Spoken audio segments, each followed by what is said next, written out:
ओम शांति।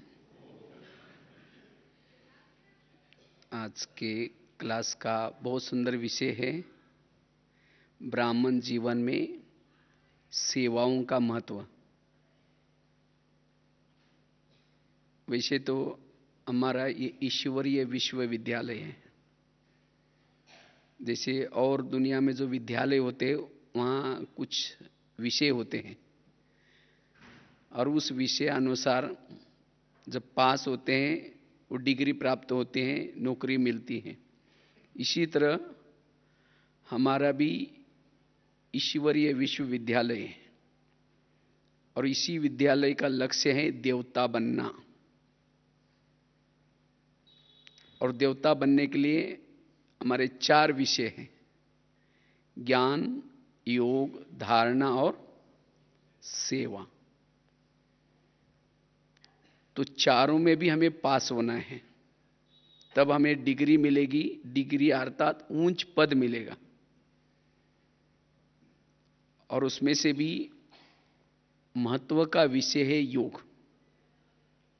ज्ञान भी महत्व का है, लेकिन योग विषय महत्व का है। लेकिन केवल योग ही करते रहेंगे तो भी देवता नहीं बनेंगे। नहीं तो कई सोचेंगे चलो योग का ही विषय महत्व का है, योग में ही बैठते हैं, बाकी कोई लेना देना नहीं। लेकिन नहीं, ये सेवा का भी बहुत महत्व का विषय है। अगर ब्राह्मण बनकर के हम सेवा ही नहीं की तो देवता कैसे बन सकेंगे? जैसे और कई ट्रेनिंग्स होते हैं, 1 घंटा पढ़ाते हैं और प्रैक्टिकल के लिए ज़्यादा टाइम होता है। और अगर प्रैक्टिकल में ही कोई फेल हो जाता है तो उसको कोई भी कैसे भी पास नहीं करेंगे। इसी तरह हमारा ज्ञान का तो केवल 1 घंटे का पीरियड है, योग का भी कुछ समय के लिए पीरियड है, लेकिन सेवा का तो बाबा कहते हैं 8 घंटा सेवा भी करो। तो सेवा अर्थात ये प्रैक्टिकल, हम जो 1 घंटे में जो ज्ञान सुनते हैं, योग करते हैं, धारणा में लाते हैं, उसको सेवा के माध्यम से दिखाना है। प्रैक्टिकल का विषय है सेवा। आपके पास कितना ज्ञान है, आपने कितना योग किया, आपके पास कितनी धारणा है, उसका किसमें दिखाई पड़ेगा?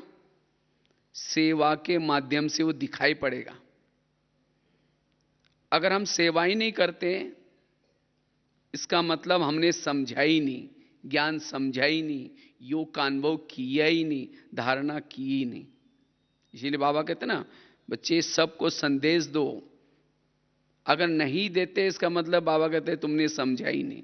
जो जिन्होंने समझा है, अनुभव किए हैं, वो बिना सेवा करते रहेंगे ही नहीं। इसलिए सेवा का बहुत महत्व का विषय है।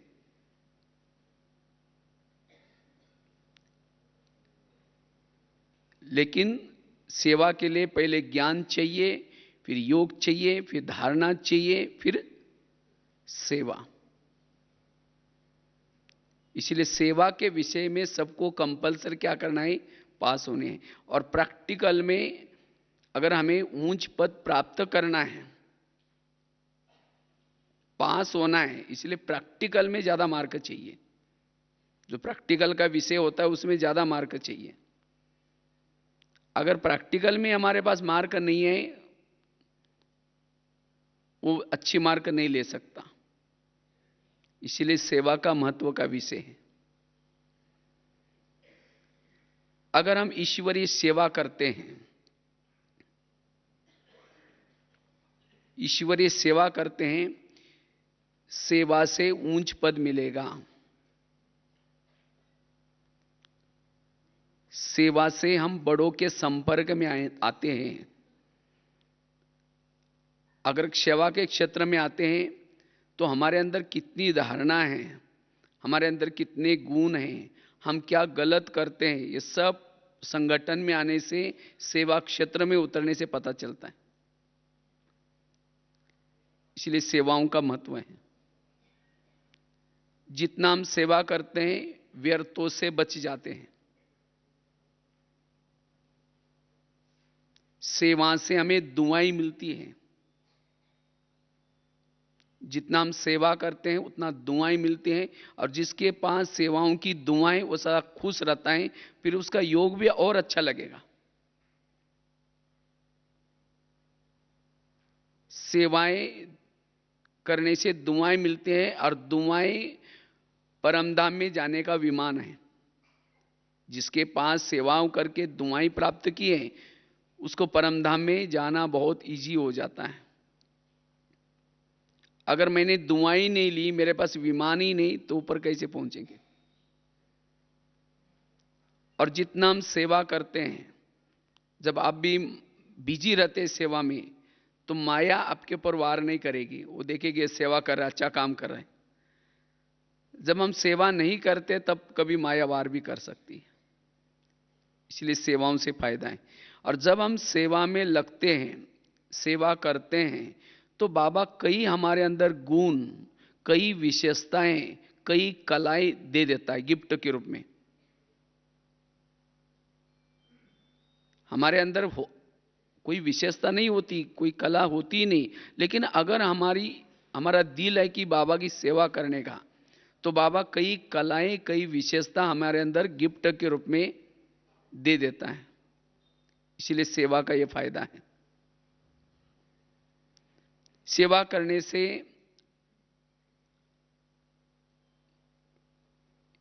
हमारा भाग्य बन जाता है, क्योंकि संगम युग में हम जो करते हैं उसका ही फल बाबा देता है।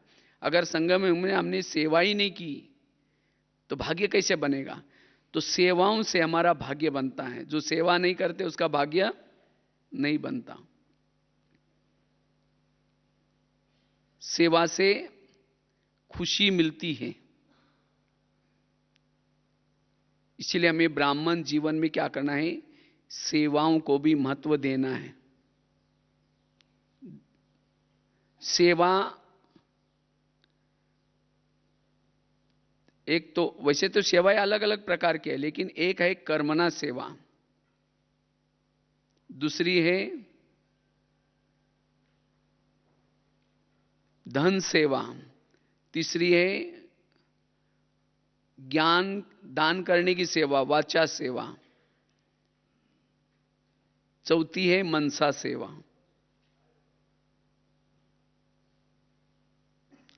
सेवाओं में भी अलग अलग ये हैं।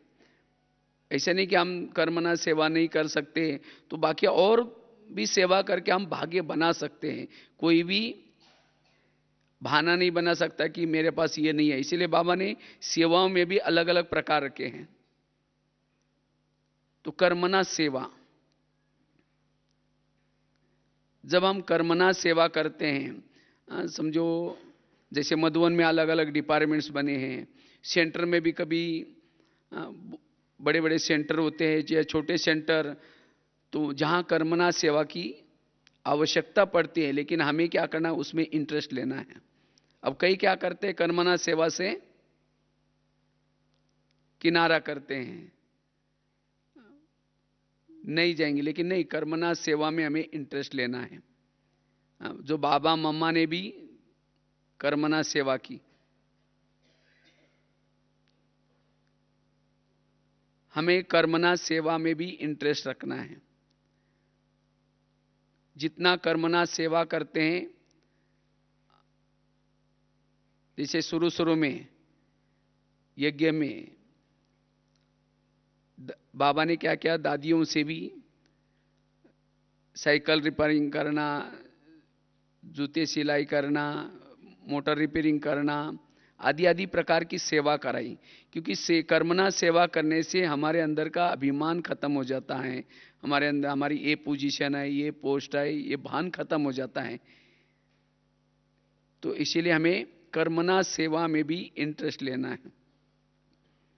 कर्मणा सेवा जो करता है, जिसको बाबा कहते हैं हड्डी हड्डी स्वाहा करो, जो हड्डी हड्डी वहां स्वाहा करेगा, कर्मणा सेवा करेगा, देह भान तब मिट जाएगा। कर्मणा सेवा करने से ही देह भान मिट जाएगा। इसलिए हमें कर्मणा सेवा में भी अपना इंटरेस्ट लेना है, लेकिन कर्मणा सेवा दिल से करनी है। जो दिल से करता है वही सेवा जमा होती है। तो हमें जो भी मौका मिलता है कर्मणा सेवा करने का, हमें उस कर्मणा सेवा में, जब यहां कर्मणा सेवा करेंगे तब हमें बहुत अच्छा शरीर मिलेगा, कंचन काया शरीर मिलेगा।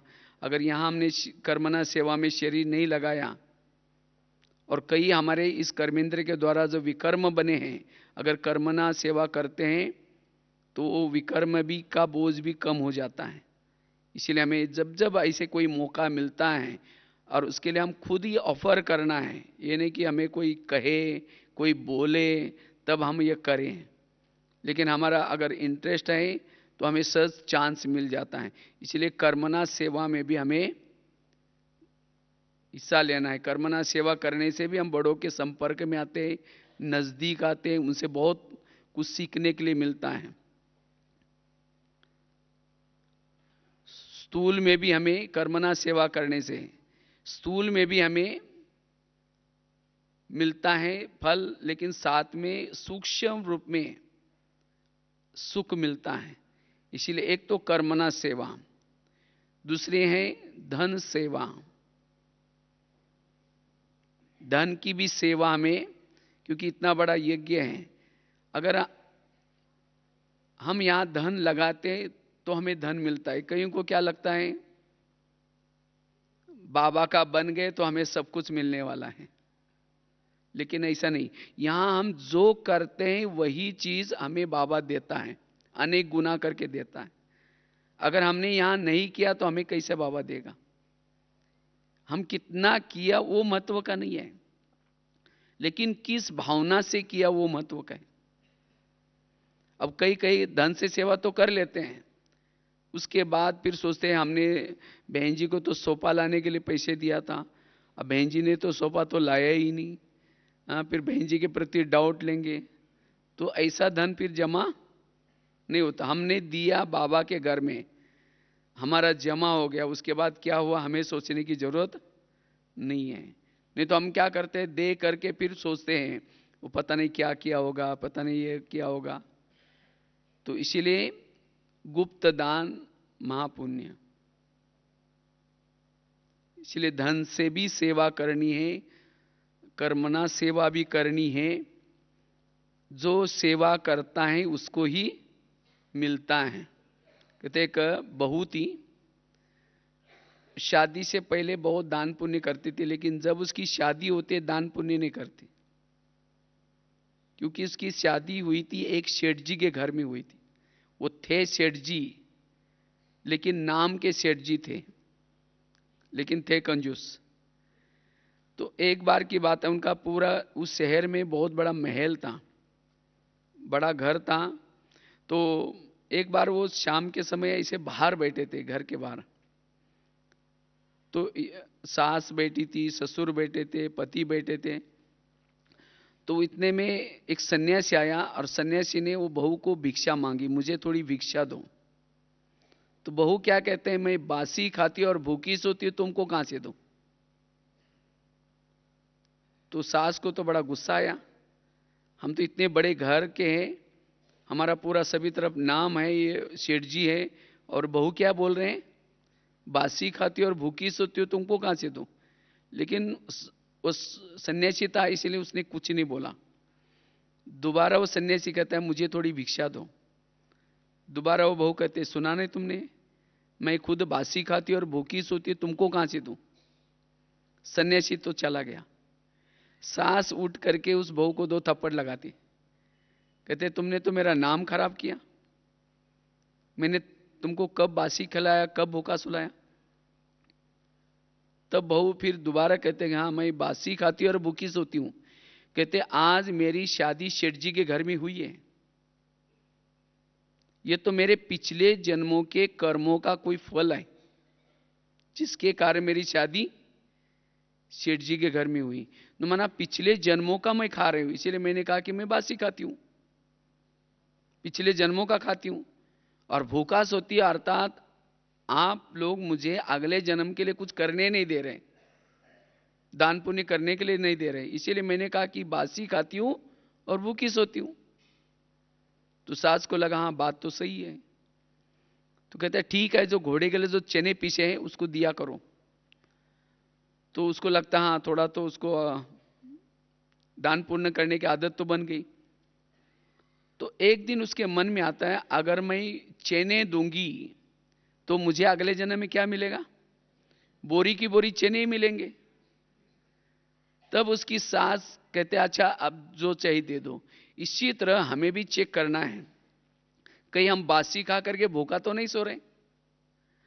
आज इतना यहां बाबा की पालना मिल रहे हैं, इतना तरावटी माल मिल रहा है, मुरलियों के पॉइंट्स, इतनी पालना, इतनी क्लासेस, ये सब कौन से कर्मों का फल है? 63 जन्मों में जो दर दर भटके थे, व्रत रखा था, उपवास रखा था, इतना दर दर भटके थे, उन सब भक्ति का फल अब ये पालना है। तो कौन सा खा रहे हैं? बासी खा रहे हैं, 63 जन्मों का खा रहे हैं। और अब ब्राह्मण बनकर के अगर कुछ नहीं किया तो अगले जन्म के लिए कैसे सो रहे? भूखा सो रहे। इसीलिए बासी खाकर के भूखा नहीं सोना है। यहां हमें जो करेगा उसको ही वो मिलता है। कई कहते हमने तो सेवा में इतना खर्चे किया। सेवा में खर्च नहीं किया, बाबा के सेवा में लगाना अर्थात बैंक में जमा रखना, ये ईश्वरीय बैंक है। बैंक में कभी खर्चा नहीं कहा जाता है। इसलिए हमें धन से सेवा भी जरूर करनी है। हमारी बड़ी दादी जी थी, उस समय दादी कहती थी 4 हिस्से बनाऊं। एक तो अपने पास जितना है उसका 4 हिस्से बनाओ। एक हिस्सा अपने लिए रखो, भविष्य के लिए भी रखो बैलेंस में। एक हिस्सा वर्तमान के लिए यूज करो, साथ में मधुवन में भी दो, सेंटर में भी दो, बैलेंस में। ऐसा नहीं कि नशा चढ़ के सब दे दिया, अब विनाश होने वाला है। अब विनाश तो हुआ नहीं, फिर कहेंगे यार बीमारी हो गया, ये प्रॉब्लम आ गया। तो इसीलिए बैलेंस में रहना है, धन का भी बैलेंस रखना है। तो इसीलिए धन से भी हमें सेवा करनी है, लेकिन उसके पीछे अगर कुछ स्वार्थ है, धन किस क्वालिटी का है, नहीं तो कई बार ऐसा वैसा धन होता है तो यज्ञ में वो यूज नहीं होगा, वेस्ट हो जाता है। इसलिए खास तो जो भंडारे में जो कहते हैं ना, जैसा अन्न वैसा मन, तो धन जिस क्वालिटी का है वैसा ही मन बनता है। इसलिए जो भंडारे में खास तो भोजन बनता है, उसके लिए खास विशेष आत्माओं का वहां लगता है। तो इसीलिए हमारा धन भी किस भावना से दिया है, कैसा है, वो महत्व का है। नहीं तो कई बार क्या करते हैं हम, बहन जी के हाथ में देंगे ताकि बहन जी को पता चला कि ये इतना देने वाली माता जी है, ताकि उस अनुसार हमारी खातिरी हो जाए। हाँ, तो इस भावना से नहीं। तो इसलिए हमें धन से भी सेवा करनी है। नहीं तो कई बार हम लोग देखते हैं, कभी भट्टी में वगैरह जाते हैं तो देखते हैं कि 3-4 दिन भट्टी की खूब सारा खाया, और देते समय बाबा को कितना दे रहे? 10 रुपए दे रहे हैं। अरे भाई 3-4 दिन आप कहीं बाहर भी जाते हैं तो आपका कितना खर्चा होता। तो ये बाबा का भले भोला है लेकिन उतना ही कैसा है, सब कना कना का भी हिसाब भी रखता है। तो इसीलिए हम जो जितना पालना लेते हैं उतना ही हमें यज्ञ की सेवा भी जरूर करनी है, क्योंकि ब्राह्मणों के सेवा से तो यज्ञ चलता है। तो इसलिए हमें यज्ञ सेवा का भी महत्व है। जब हम लोग दिल्ली में रहते थे तो दादी कहती थी आप लोग तो समर्पित है, आप लोग तो धन से सेवा तो नहीं कर सकते, लेकिन तो भी अगर समझो कोई चीज को हम बचाते हैं, इकोनॉमी करते हैं, तो भी क्या होता है, ये भी धन में जमा हो जाता है। तो इसीलिए हमें धन से भी ईश्वरीय सेवा करनी है। पहली बताई कर्मणा सेवा, दूसरी है धन सेवा, तीसरी है वाचा सेवा, ज्ञान दान करने की सेवा। तो ज्ञान दान भी हमें करने की सेवा करनी है, क्योंकि ज्ञान दान हम करते हैं तो हमारा मनन चिंतन चलता है, हम भी व्यर्थों से बच सकते हैं। अगर हम ज्ञान का दान नहीं करते हैं, बाबा कहते हैं ना सबसे बड़ा दान कौन सा है? ज्ञान का दान। क्योंकि बाबा ने हमारा नेत्र खोला है, तो हमें भी क्या करना है? औरों का भी नेत्र खोलना है, औरों को भी संदेश देना है। अगर हमने पड़ोस में हम रहते, पड़ोसी भी को अभी तक बाबा का संदेश नहीं दिया, बस में कहीं जा रहे हैं, जाते समय हमने पड़ोसी वालों को एक शब्द भी नहीं सुनाया, उसको क्या कहेंगे? क्योंकि हम सभी कौन, बाबा हमें क्या सिखा रहे हैं? राजा बनने के संस्कार बता रहे हैं। राजा दानी होता है, राजा के घर से कोई खाली न जाए। तो इसीलिए हमें ज्ञान का दान भी जरूर क्या करना है? करना है। तो ज्ञान का दान करते हैं, ज्ञान देने से कम नहीं होता, ज्ञान देने से और क्या होता है? बढ़ जाता है। जितना देने का उमंग होगा उतना बढ़ जाएगा। मेरा खुद का प्रैक्टिकल अनुभव है। हम जो शुरू में जब इस ज्ञान में आए थे, लौकिक में तो हम ना कोई शास्त्र पढ़े हैं इस जन्म में, ना कोई आध्यात्मिक कोई किताबें पढ़ी थी। मुझे छोटा से एक रद्दी में बाबा का किताब मिला, लेकिन अंदर से लगता था कि जो बातें धीरे धीरे बाबा के ज्ञान में पक्के हो गए। फिर शुरू में तो योग का विशेष अनुभव, और धीरे धीरे फिर हमने देना शुरू किया। जो सुनते थे वो औरों को सुनाना शुरू किया। सुनाते सुनाते आज बाबा ने इतना सारा भरपूर कर दिया, क्योंकि इस ज्ञान देने से और बढ़ जाता है, आपके पास स्टॉक बढ़ जाएगा। और तो इसीलिए हमें ज्ञान देने के संस्कार जरूर रखने हैं। इसके लिए कभी कंजूस नहीं बनना है, और जितना देंगे उतना आप अंतर्मुखी बन जाएंगे। आपका चिंतन चलता रहेगा, नए नए चिंतन चलता रहेगा। आपको जितना ज्ञान का चिंतन चलेगा, नए नए पॉइंट निकलेंगे, उतना आपकी खुशी बढ़ जाएगी, आप भी खुद भी समर्थ बन जाएंगे। इसलिए हमें ज्ञान दान देने की सेवा भी हर एक को जरूर करनी है। जिसके पास ज्ञान के रतन होंगे, जितना ज्ञान दान करेंगे, भविष्य में आपके महलों में भी इतने रतन लगेंगे, उतना आपके पास रतन जमा होंगे। इसीलिए ज्ञान का स्टॉक भी हमारे बुद्धि में भरपूर रहे। तो ज्ञान दान करने की भी सेवा जरूर करनी है। चौथी सेवा है मनसा सेवा। मनसा सेवा भी हमें करनी है,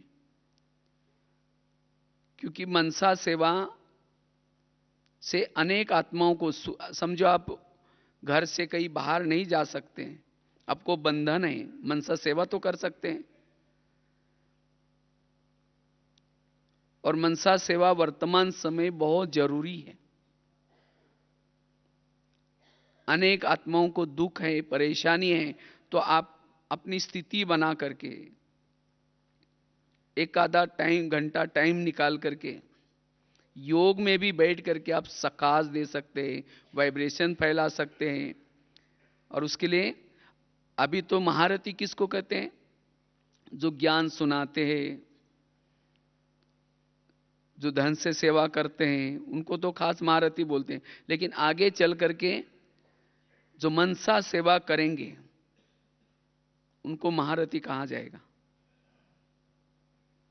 क्योंकि जो मनसा सेवा अभी जो गुप्त कर रहे हैं, आगे चल करके लोग उनको ढूंढते हुए आएंगे। मनसा सेवा से भी आप भक्तों की निर्मिति कर सकते हैं। इसलिए हमें मनसा सेवा भी क्या करनी है। लेकिन मनसा सेवा करने के लिए हमारी मन की स्थिति पावरफुल चाहिए,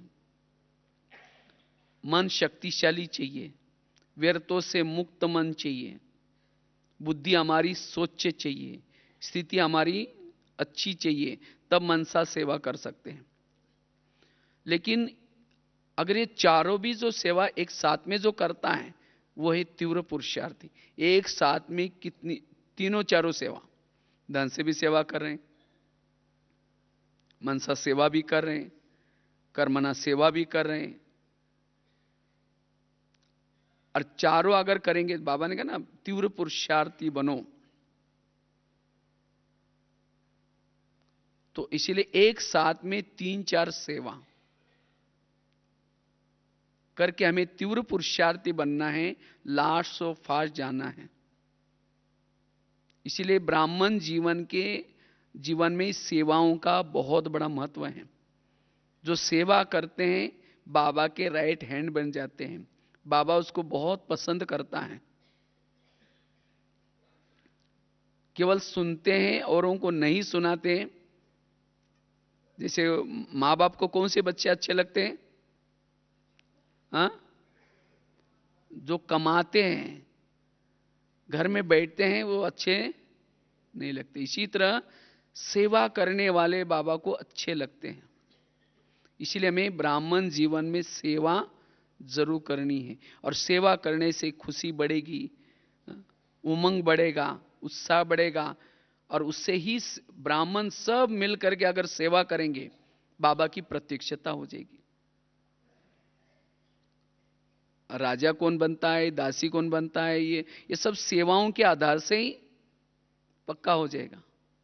समझो कोई ज्ञान में चलता है, रोज आते हैं, मुरली सुनते, ज्ञान सुन, ये सब करते हैं, लेकिन ना धन से सेवा करते हैं, ना किसी को ज्ञान सुनाते हैं, और ज्ञान में आने के बाद भी इंद्रियों के वश में है। बस जैसे भक्ति मार्ग है वैसे आ रहे जा रहे, इंद्रियों के अधीन है। तो ऐसे क्या बनेंगे? दास दासी। दास दासी वो बनते जो उदास रहते हैं। और उदास कौन रहता है?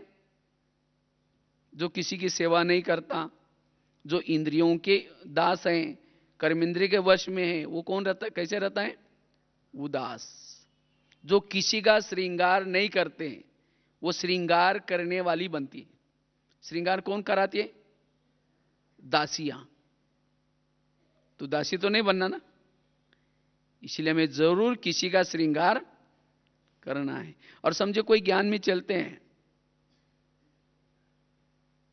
धन से सेवा करते हैं, ज्ञान भी दूसरों को सुनाते हैं, लेकिन इतना तपस्या साधना नहीं है जो इंद्रियों को वश करे, इंद्रियों के अधीन है। तो ऐसे क्या बनते हैं? इंद्रियों के अधीन वाले अधिकारी नहीं बनेंगे, वो साहूकार बनेंगे, लेकिन राजा नहीं बनेंगे। और कोई ज्ञान में चलता है, अपनी इंद्रियों को वश किए हैं, लेकिन ना धन से सेवा करते हैं, ना ज्ञान किसी को सुनाते हैं, वो क्या बनते हैं? राजा तो बनेंगे, लेकिन कंगाल राजा बनेंगे, क्योंकि धन से सेवा नहीं की, ज्ञान भी नहीं सुनाया। और कोई ज्ञान में चलता है, धन से सेवा कर रहे हैं, साथ में ज्ञान से भी सेवा कर रहे हैं, इंद्रियों को भी अधीन में रखा है, तो ऐसे कौन बनेगा? संपन्न राजा। तो चेक करो मेरी गाड़ी कौन से ट्रैक में है। इसलिए हमें राजा बनने का लक्ष्य रखना है। तो इसलिए इस 2015 में बाबा ने कहा ना, कोने कोने में संदेश जाना चाहिए। तो हमारे जितने भी संबंध संपर्क में है, जितना भी रिलेटिव है, सबको क्या करना है? बाबा का संदेश जरूर सबको सुनाना है, और जरूर हर एक को क्या करना है? वैसे तो मास में एक को तो बीके बनाना चाहिए, तो कम से कम जितना बनाएंगे उतना दुआएं मिलेगी। इसलिए सेवा जरूर करनी है। तो ये चारों प्रकार की सेवा, कर्मणा सेवा,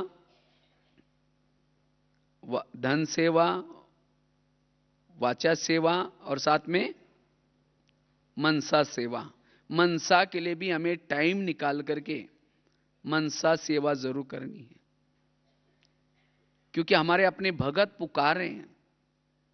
तो उन भक्तों को हम अपने स्थिति बना करके, भले मंदिर में जाओ मन बुद्धि से, और मंदिर में जाकर के मूर्ति के पास खड़े होकर के रोज 10-15 मिनट में उन भक्तों का आह्वान करो, वो भक्तों को सकाश दो। बाबा का संदेश मनसा के द्वारा भी सुना सकते हैं। तो ये मनसा सेवा में भी हम बिजी रहेंगे तो भी योग लग जाएगा। इसलिए हमें सेवा जरूर करनी है, लेकिन सेवा करते समय कुछ बातों की धारणा ही जरूरी है। सेवा में अगर सफल बनना है तो सबसे पहली बात है, ये चारों भी प्रकार की सेवा करने के लिए या सेवा की सफलता प्राप्त करने के लिए एक तो सबसे पहली बात है, अभिमान से मुक्त रहने की जरूरत है। अगर सेवा में कभी कभी, क्योंकि जो सेवा करता है आगे बढ़ता है उसका तो नाम भी होगा, मान भी मिलेगा, सब कुछ होगा, लेकिन अगर ये सब कुछ होने के बाद अगर अभिमान आया तो वो सेवा में असफल बनता है। क्योंकि अभिमान आने से फिर गुस्सा आएगा, जोश आएगा, अभिमान आने से दूसरे के अंदर अवगुण दिखाई पड़ेंगे, सब कुछ मैं ही ठीक हूं, मैं। इसलिए सेवा में अगर सफल बनना है, निरहंकारी बनने की जरूरत है। अगर धन की भी सेवा करेंगे, अभिमान आएगा तो मैंने इतना सारा दिया, देखो मेरे को पूछा ही नहीं ये लोगों ने, हम तो इतना करते, अगर हम ना होते तो सेंटर ही ना चलता, ये कुछ नहीं कर सकते, ये क्या हो गया, अभिमान आया। इसलिए सेवा में भी कभी भी अभिमान ना आए। ये तो बाबा का धन्यवाद है जो हमको यूज कर रहे हैं, हमारा ले रहे हैं। इसलिए कभी नहीं सोचना हम ना होते तो सेंटर ना चलता, हम ना होते तो ये ना होता। हम चले जाएंगे तो भी सेंटर चलेगा, हम चले जाएंगे तो भी घर चलेगा, सब कुछ चलेगा। इसलिए हमें सेवा में कभी भी अभिमान ना आए। नहीं तो जैसे देखा था ना पांडव में, यादगार रूप में, जब पांडव की विजय होती है और विजय होने के बाद सभी पांडव पहाड़ी पर जाते हैं, 5 पांडव, द्रौपदी, कुत्ता, तो चलते चलते क्या हो जाता है, सबसे पहले तो वो, क्योंकि वो पहाड़ी का नियम था, वो सीधी थी और उसके ऊपर वही चढ़ सकता था जो सत्य है और ईमानदार है। तो चलते चलते अचानक द्रौपदी गिर गई, फिर आगे गए नकुल गिर गया, आगे गया सहदेव भी गिर गया, आगे गया भीम भी गिर गया, आगे गया अर्जुन भी गिर गया, और केवल कुत्ता और युधिष्ठिर ही स्वर्ग में चले गए। वो दिखाते, कुत्ता मतलब कोई प्रैक्टिकल कुत्ते की बात नहीं है, कुत्ता मतलब ईमानदारी। कहते हैं कुत्ते ने युधिष्ठिर को स्वर्ग में जाने की मदद की, मतलब युधिष्ठिर के अंदर ईमानदारी बहुत थी और इसी कारण वो पहुंच गया, सफल बना। बाकी अर्जुन क्यों फेल हो गया, उसको अभिमान था कि मैंने इतने सारे तीर चलाए, मेरे कारण ये युद्ध जीत गया, कौरव मर गए मेरे कारण, मैंने इतना, वास्तव में कराने वाला दूसरा था, लेकिन उसको अपना अभिमान आया। इसी तरह कोई भी सेवा करते हैं, उस समय अगर हमें अभिमान आएगा तो लास्ट में क्या हो जाएंगे, फेल हो जाएंगे। हम तो देखते कई कई तो बहुत सेवा करते थे, धन से सेवा, इसकी सेवा करते करते उनको अभिमान आया, और अभिमान आया, बड़ों की कमजोरी देखना शुरू किया। जिस सेंटर में उस बहनों ने उनका कोर्स किया था, उनकी कमी कमजोरी देखना शुरू किया, और अभिमान आते आते आना बंद कर दिया, वो स्वयं का घाटा कर दिया। कहां सेवा करे थे, कहां चले गए। इसलिए हमें कभी भी कोई भी बात का अभिमान ना आए, तब वो सेवा में सफल बन सकता है। अन्यथा अभिमान आने से सेवा में असफल बन जाएंगे। इसलिए मुझे कोई भी बात का अभिमान ना आए, ये याद रखना है, तब सेवा में हम सफल बन जाएंगे। अर्जुन गिर गया, भीम गिर गया, भीम को क्या अभिमान था, मेरे गधा युद्ध के कारण। वो भीम तो कर्मना सेवा का भी यादगार है ना, कर्मना सेवा भी करता था और साथ में गधा युद्ध भी करता था। अर्थात जो कर्मना सेवा करते हैं या किसी को ज्ञान सुनाते, लेकिन अभिमान आया वो भी फेल। सहदेव गिर गए, सहदेव मतलब सहयोगी, मैंने ये सहयोग दिया, मैंने इतना सारा मेला हुआ उसके लिए गाड़ी दी, मैंने ये दिया, फिर भी हमारी इज्जत नहीं रखी, ये भी क्या है? अभिमान। इसीलिए हम कितना किसको सहयोग दे रहे? कोई बहनों को नहीं दे रहे, हम बाबा को सहयोग दे रहे, हम अपना भाग्य बना रहे। हम कोई किसी के ऊपर एहसान थोड़ी कर रहे, अपना भाग्य बना रहे। इसलिए मुझे कभी भी उसका अभिमान ना हो। तो सेवा में अगर सफल बनना है, अभिमान से मुक्त। नहीं तो आज आपस के टकराव क्यों है? अभिमान आ रहा है, और इसीलिए आपस में नहीं बनती, एक दूसरे के साथ किनारा करते हैं। और इसीलिए यही समस्या है। यही फिर योग में भी अगर सेवा में अभिमान आएगा तो योग में बैठेगा, योग कहां लगेगा? योग में बैठेंगे वही बातें याद आएगी, क्यों बोला मेरे को, क्यों नहीं पूछा, योग भी नहीं लगेगा। फिर ज्ञान का चिंतन के बजाय व्यर्थ चिंतन चलेगा। ये भी एक माया का वार है। इसीलिए मुझे निरहंकारी बनना है, तब हम सेवा के क्षेत्र में सफल बन सकते हैं। दूसरी बात है, अगर सेवा क्षेत्र में सफल बनना है, उसके लिए ज्ञान युक्त, योग युक्त, धारणा युक्त होकर के सेवा करनी है, तब सफल बन सकेंगे। सेवा में असफल बनने का कारण है हम ज्ञान युक्त नहीं है। जो सुना उसकी जीवन में धारणा नहीं है, उस प्रमाण आचरण नहीं है, तो सेवा में सफल नहीं बन सकेंगे। ज्ञान युक्त, योग युक्त और धारणा युक्त होकर के सेवा करनी। क्योंकि जो ज्ञान युक्त होकर के सेवा करता है, धारणा युक्त होकर के, योग युक्त होकर के सेवा करता है, उसके जीवन में दैवी गुण रहते हैं। दैवी गुण और दैवी शक्तियां, उसके पास सहन शक्ति होगी, अंतर्मुक्ता का गुण होगा। और जिसके जीवन में गुण और शक्ति है, वही संगठन में सफल बन सकता है। इसीलिए एक सेवा क्षेत्र में सफल बनने के लिए ज्ञान और योग का बैलेंस चाहिए। इसलिए बाबा कहते हैं आचरण से सेवा करो। जो आचरण से सेवा करता है, अपने एक्चुअली ज्ञान सुनाने का भी, एक तो आप किसी के पॉइंट्स को या कोई बातों को मन में पढ़ करके, मन में रिपीट करके औरों को सुनाना, और एक है उन बातों को अपने जीवन में धारण करके अपने जीवन की धारणाओं के अंदर आधार से सुनाना। वो तीर के समान लग जाता है। अगर केवल आपने सुनी हुई बातों को लेकर के सुनाएंगे, वो तीर के समान नहीं लगेगा। लोग सुनते समय तो कहेंगे हाँ बहुत अच्छा बहुत अच्छा, लेकिन सुनने के बाद फिर भूल जाएंगे। इसीलिए स्वरूप बन करके जो सेवा करता वो सफल बन जाता है। तो आज सेवा में कभी असफल बनते हैं, उसका कारण है ज्ञान युक्त नहीं है, धारणा युक्त नहीं है, योग युक्त नहीं है। और जो ज्ञान युक्त, धारणा युक्त, योग युक्त होगा, वो कभी भी ब्राह्मण आत्माओं से किनारा नहीं करेंगे। वो सब कुछ देखते हुए भी साक्षी होकर के रहेंगे। उसको मान मिले न सम्मान मिले न मिले, क्योंकि ये तीन चीजों से, ज्ञान युक्त रहने से, योग युक्त रहने से और धारणा युक्त बनने से स्वयं को अति इंद्रिय सुख मिल जाता है। और इस अति इंद्रिय सुख के सामने ये मान सम्मान कुछ भी नहीं है।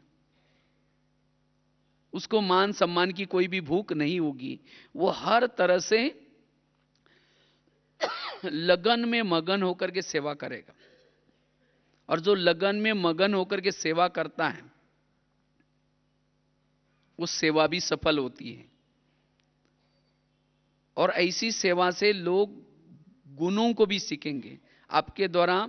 क्योंकि जितना हम साधारण होकर के रहते हैं, सिंपल होकर के रहते हैं, अगर हमारे बात जीवन में वो बातें धारणा में है, उस सेवा का प्रभाव पड़ता है। इसीलिए हमें ज्ञान योग का बैलेंस करके सेवा करनी है,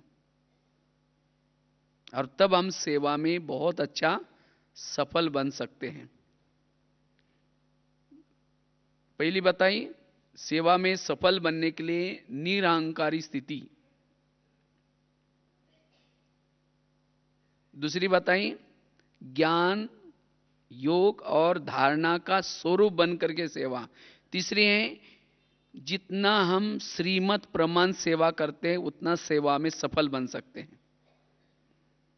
अगर श्रीमत प्रमाण के बजाय स्वयं का मनमत मिक्स करेंगे, बड़ों की आज्ञा प्रमाण नहीं चलेंगे और सेवा तो करते हैं लेकिन सेवा में सफल नहीं बन सकेंगे। इसीलिए हमें अगर सेवा में सफल बनना है, बड़ों की आज्ञा प्रमाण और ईश्वरीय श्रीमत प्रमाण हमें सेवा करनी है।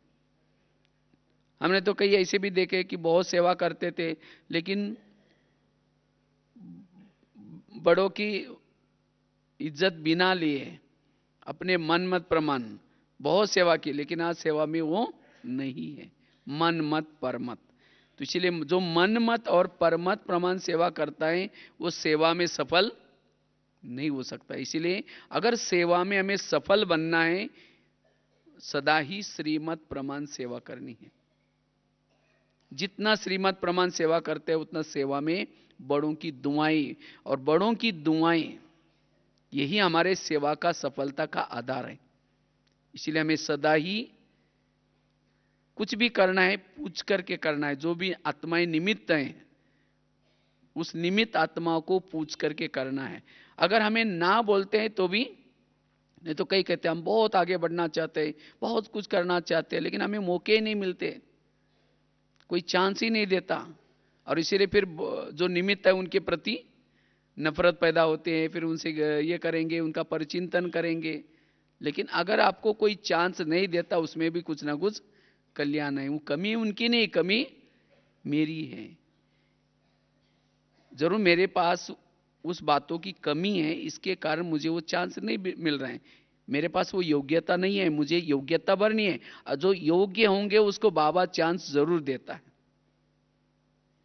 अगर नहीं चांस मिलता इसका मतलब मेरे पास वो योग्यता नहीं है। पतंग कहता है मैं आकाश छूना चाहता हूं, आकाश छूना चाहता हूं, लेकिन क्या करें, इस व्यक्ति ने मेरा धागा पकड़ कर रखा है। अगर ये धागा छोड़ेगा तो मैं कहां जाऊंगा, आकाश छूने के लिए जाऊंगा। अब वो व्यक्ति धागा छोड़ देगा तो पतंग कहां जाएगा, आकाश में जाएगा या नीचे आएगा, और नीचे आएगा। उस व्यक्ति का धन्यवाद जिसने पकड़ा हुआ। क्यों पकड़ा हुआ है, कई पेड़ों में, कई तारों में, कहीं अटक न जाए, टूट न जाए, इसीलिए पकड़ा हुआ है। इसी तरह अगर बड़े हमारे लिए कोई चीज के लिए मना करते हैं, कोई चीज के लिए कुछ, तो जरूर उसमें कुछ ना कुछ कल्याण है। इसीलिए बड़ों के ऊपर कभी दोष, क्योंकि यज्ञ बाबा का है, और बाबा ने जिनको भी निमित्त रखा है समझ करके रखा। नहीं हम कहते हैं इनको कोई ये नहीं है, देखो इनके ये ऐसा, फिर उनका ही हम क्या करते हैं, परचिंतन। निमित्त का परचिंतन करना अर्थात बाबा के ऊपर दोषारोपण करना। बाबा अपने ड्रामा ठीक नहीं बनाए, ये सब ठीक कारोबार नहीं चल रहा है। बाबा तो कहता है जो कुछ हो रहा है सब अच्छा हो रहा है। इसीलिए हमें क्या करना है, श्रीमत प्रमाण करना है। वो जितना भी पतंग उड़ा है, किसने उड़ा, उस व्यक्ति ने तो उड़ाया ना। तो इसी तरह आज तक हम जितना भी आगे बढ़े, किसने बढ़ाया, उन्होंने तो बढ़ाया ना। और अभी हमें कोई रोक टोक क्यों रहे, क्योंकि हमारे पास कमी है। इसलिए हमें अपने भूलों की तरफ ध्यान देना है, न कि औरों की तरफ। ये नहीं तो कभी कभी सेवा क्षेत्र में फिर क्या होता है, जिनको बाबा कहता है मीठे बच्चे, बाबा ने उनको निमित्त बनाया, उनकी हमारा दृष्टिकोण बदल। और एक बार अगर परचिंतन चिंतन चलता रहेगा, औरों को वर्णन करते रहेंगे, तो फिर हमारा दृष्टिकोण निगेटिव बन जाएगा। और एक बार अगर भावनाएं खराब हो गई, दृष्टिकोण खराब हो गया, तो धीरे धीरे उनसे किनारा करेंगे। इतना अच्छा दैवी परिवार हमें मिला है, अगर ये दृष्टिकोण खराब हो जाएगा, उनके अवगुण अवगुण दिखते रहेंगे, गुण नहीं दिखाई पड़ेगा। फिर हमें एक सहज ज्ञान मार्ग, सहज योग का मार्ग कैसा लगता है, फिर कठिन लगता है, बहुत कठिन लगता है। कहते इसमें चलना बड़ा मुश्किल है। एक तो ब्राह्मण परिवार के तरफ से माया आएगी, फिर एक तो खुद के तरफ से माया आएगी। इसीलिए बाबा कहते बच्चे सेवा क्षेत्र में क्या करो, अपने आप को ठीक करो। अपने स्तुति को ठीक करो। हाँ? खुद का देहाभिमान होगा, खुद अमृत वाला नहीं उठे, ठीक मुरली नहीं सुने, ज्ञान योग नहीं है, तो ब्राह्मणों को भी कमी कमजोरी दिखाई पड़ते, बड़ों की भी कमी कमजोरी दिखाई पड़ते, और उसके कारण फिर हमारे जीवन में समस्या निर्माण होते। इसलिए अपने आप को ठीक करना है, अपने आप को रोज श्रीमत प्रमाण चलाना है। और जितना हम अपने आप को श्रीमत प्रमाण चलाएंगे, हमारी अपनी स्थिति अच्छी है, हमें सब कुछ अच्छा दिखाई पड़ेगा, सब कुछ। और फिर सेवा में हम क्या बनेंगे? सफल बन सकेंगे। तो सेवा में सफल बनना है, इसीलिए ईश्वरीय नियम और मर्यादा में चलने की जरूरत है। जितना ईश्वरीय नियम मर्यादा में चलेंगे, बड़ों के कहने प्रमाण चलेंगे, तब जाकर के हम सेवा में कैसे बनेंगे? सफल बन सकेंगे। चौथी बात है, अगर सेवा में सफल बनना है तो हमें निस्वार्थ होकर के सेवा करनी। निस्वार्थ, निस्वार्थ मतलब एक्चुअली हमें तो फल तो बाबा देगा, लेकिन कईयों का सेवा का भाव रहता है कि हम ये करेंगे तो हमें ये मिलेगा। अगर ये भाव से सेवा करेंगे तो सेवा में सफलता नहीं मिल सकेगी। इसलिए हमारे पास सेवा करने के लिए हमारे पास कोई भी प्रकार का स्वार्थ की भावना ना हो। अर्थ, अगर स्वार्थ की भावना से कोई कामना के हिसाब से सेवा करते हैं, नहीं तो कई कहते हैं ना, हमने इतना ये किया फिर भी हमको इतना जो मिलना चाहिए मान चान वो नहीं मिला, फिर सेवा में सफलता नहीं मिल सकती। इसलिए जितना हम निस्वार्थ होकर के करते हैं, समर्पित भाव से होकर के करते हैं, हमारा भाव समर्पण भाव हो, निस्वार्थ भाव हो, तब हम सेवा में आगे बढ़ सकते हैं, टकराव से बच सकते हैं। कई सेवा क्षेत्र में क्यों नहीं उतरना चाहते हैं? क्योंकि टकराव होते हैं। कहते हैं टकराव का कारण हम खुद हैं और कोई नहीं है। तो कितनी भी टकराव की बातें हो, लेकिन अगर हमारे पास सहन शक्ति है, हमारी अवस्था अच्छी है, उन्हीं बातों से भी आप अच्छाई लेकर के आगे बढ़ सकेंगे। अगर टकराव है तो कमी किसकी है? मेरी है। मेरा अपना कौन सा भान है? मेरा देह का भान है। इसलिए हमें देहियाभिमानी होकर के अपनी अवस्था को अच्छी बना करके क्या करनी है? सेवा करनी है, टकराव में नहीं आना है। और साथ में सेवा के लिए, अगर सेवा में सफलता प्राप्त करनी है, कोई भी सेवा जैसे कहा कि दिल से करनी है, दिल से सेवा, समर्पित भाव से होकर के सेवा करनी है। सेवा केवल समर्पित होना मतलब केवल ऐसे नहीं कि शरीर से हम समर्पित हो गए, लेकिन आप लोग गृहस्थी में भी हैं तो भी कैसे बनना रहना है? घर में भी समर्पित भाव से होकर के रहना है। ये सब घर भी किसका है? वैसे तो हमारा सबका एड्रेस कौन सा है? हम सब कहाँ के हैं? मधुवन से हैं। हम सब मधुवन निवासी हैं, और वहां किसी लिए गए हैं? सेवा के लिए गए हैं। तो बाबा ने आपको यहां से कहां भेजा है? वहां सेवा क्षेत्र में भेजा है। तो इसलिए वो घर को भी क्या समझो? ये बाबा का है। तो बाबा का है तो हमें क्या करना है? यूज भी वैसा ही करना है। ये बाबा का, बस जो भी आपके कुछ पिछले जन्मों के हिसाब किताब है, या उस कल्प में उस पति ने आपको बहुत हेल्प की है, आपका बहुत उसका कुछ हिसाब किताब है, इसीलिए आपको उस आत्मा की सेवा करनी है। तो इसलिए उनके साथ में रहते हुए भी हमारा भाव सेवा का भाव रहे। तो इसलिए जितना हम सेवा करते हैं तो सेवा में हमारा निस्वार्थ भाव, तो जितना निस्वार्थ भाव, जितना हम दिल से सेवा करते हैं, उतना सेवा में आगे बढ़ सकते हैं। इस तरह से सेवा में अगर आगे बढ़ना है, ये कुछ बातें हमारे ध्यान में रहे, तब हम सेवा क्षेत्र में आगे बढ़ सकते हैं। अन्यथा अगर सेवा में टकराव है तो बाकी तीनों सब्जेक्ट भी आपके वीक हो सकते हैं। अगर सेवा में जितना हम निर्विघ्न हैं, सारा दिन में भले लौकिक में भी हम निर्विघ्न हैं, उतना बाकी तीनों सब्जेक्ट को भी हम अच्छे बना सकते हैं। ज्ञान का भी मनन चिंतन अच्छा चलेगा, योग का भी योग भी अच्छा चलेगा, धारणाएं भी होगी। तो इसीलिए ब्राह्मण जीवन में हमें सेवा में, क्योंकि ज्यादा समय तो हम सारा दिन भाई क्षेत्र में रहते हैं, अगर उसी क्षेत्र में हम ठीक नहीं है, टकराव है, बिखराव है, तो योग में मुश्किल से बैठते आधा घंटा, उस आधा घंटे में वही विचार चलेंगे।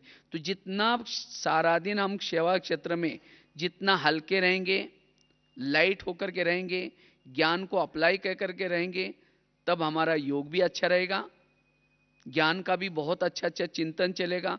जो सवेरे मुरली सुनी उसका सारा दिन चिंतन भी चलेगा। अगर एक दूसरे की कमी देखते हैं, कमजोरी देखते हैं, तो ज्ञान के चिंतन के बजाय वही चिंतन चलेगा और उसका असर फिर योग के ऊपर, धारणा के ऊपर होगा। फिर सेवा से धीरे धीरे फिर हम किनारा करते हैं, सेवा ये। तो इसलिए अगर सेवा ही नहीं करेंगे फिर हमारा भाग्य भी कैसा बनेगा। इसीलिए बाबा कहते बच्चे ऐसी सेवा न हो जिसमें कुछ टकराव हो, जिसे संकल्प विकल्प चलते हैं। इसका मतलब हमने ज्ञान योग की कला ही सीखी नहीं। जिसके पास ज्ञान और योग की कला है वो अपने सेवा क्षेत्र में बहुत अच्छे रह सकते हैं। इसीलिए वर्तमान समय हमें ये 4 प्रकार की सेवा, इसमें से कोई ना कोई, अगर मनसा सेवा का चांस तो सबको है, धन का सेवा का चांस नहीं मिलता या कर्मना सेवा का चांस नहीं मिलता। वैसे तो अगर ये चारों को भी हम एक साथ में, बाबा कहते हैं कम समय में ज्यादा प्राप्ति हो जाए, तीव्र पुरुषार्थी बने, तो इसीलिए एक साथ में हमारे गुण दान करने की भी सेवा, वाचा की भी सेवा, साथ में कर्मना भी सेवा, अगर तीनों चारों प्रकार की भी सेवा साथ में, तो हम तीव्र पुरुषार्थी बन सकेंगे। इसीलिए संगम युग में हमें सेवा जरूर करनी है। जो सेवा करता है उसने समझो कि इस ज्ञान को समझा है, अगर नहीं करता तो इसका मतलब ज्ञान को समझा ही नहीं। इसलिए हमें जरूर क्या करना है, बाबा का संदेश भी औरों को देने की सेवा भी करनी है, लेकिन उसके लिए सबसे पहले अपनी स्थिति को मजबूत बनानी है। और जो अनुभव करता है उस सेवा के उछल के बिना नहीं रहेंगे। अगर सेवा में उछल नहीं आती, इसका मतलब मेरा ज्ञान योग का अनुभव नहीं है, मेरे अंदर ढिलाई है, अलस अलबेलापन है। इसीलिए पहले हमें अनुभवी बनना है, और जो अनुभवी बनता है उसको सेवा उसकी परिचय है, उसको चारों तरफ से सेवा मिल जाएगी, सेवा अपने आप मिल जाएंगी। अगर सेवा नहीं मिलती इसका मतलब मेरे पास योग्यता की कमी है, धारणाओं की कमी है। इसलिए हमें सेवा क्षेत्र में आगे बढ़ना है, तो इससे हम व्यर्थों से मुक्त बनेंगे, हमारे जीवन में कई गुण और विशेषता आएगी। ठीक है, ओम शांति।